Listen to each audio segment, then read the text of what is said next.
The prospect of China running out of water and energy is a real one, forcing the government to develop national and municipal schemes to stave off a crisis. Yet, as the world's second largest economy, the spillover effect naturally could be disastrous for global markets. So here to share insight on what's at stake, Ben Simpfendorfer, author and strategic consultant, helping businesses expand into Asia and the Middle East. Now, if China, Ben, runs out of water and energy, tell me, which markets are really going to feel the impact first? Well, clearly suppliers to China, so the big commodity producers will suffer, but also those countries that are supplying machinery equipment and so forth. So they're the sorts of countries that are already feeling the impact of slower global growth. But of course, there are winners from this outcome, and what you may see is a relocation of manufacturing to other parts of the world, and not just the cheaper parts of the world, such as Southeast Asia, but also back to Europe and the United States. You know, it's funny that you mentioned that. I interview a lot of executives, particularly here in Europe, and they tell me that, one of the big pushes at the EU level is to see a resurgence in the manufacturing sector continentally. Yeah, absolutely, and it's partly, part of the motivation is to be closer to the customer. Customers are more demanding than ever, but we also have more data than ever on what customers want. Let's sort of shift the conversation back to China and talk about state firms. I mean, we know that they have made heavy investments in water and energy conservation because of their privileged access to capital. How has this undermined innovation in this sector as you sit there and you see businesses innovate and move forward? To some extent, it actually supports innovation insofar that these big state-owned companies are prepared to spend significant amounts of capital on what are very innovative technologies, if only to reduce their resource footprint. The real challenge, though, is that the level of innovation among privately owned firms in China itself is less than what you might like to see, if only because the market itself is perhaps not as free as it would be in other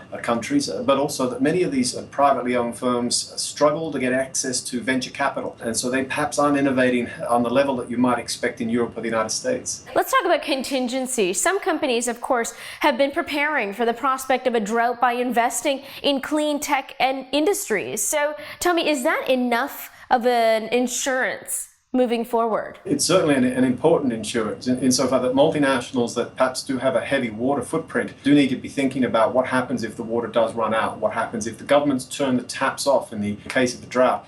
So they do need to be looking at ways that they can reduce their water consumption. Most multinationals do actually have plans for just this, but really even more attention needs to be paid, if only because the degree of China's water shortages are not always well understood. Talk about inflation as well as unemployment. Those are knock-on factors that everyone is going to feel, whether you're a small business or an MNC. Yeah, absolutely. I mean, the end result is slower growth, and so there are spillover effects through into employment and wages, as you point out. Now, I do want to say that this isn't a 12-month development. It really is a development that we will see over the coming years, certainly within the next 5 years. But the real concern is that the severity, again, of those water shortages are underappreciated. So now is the time to be taking the strategic decisions to prepare yourself for those risks. But not everyone is. You know, the municipalities are very much cognizant of this real fear, as you said. They have taken on mountains of debt. Are we at this critical juncture because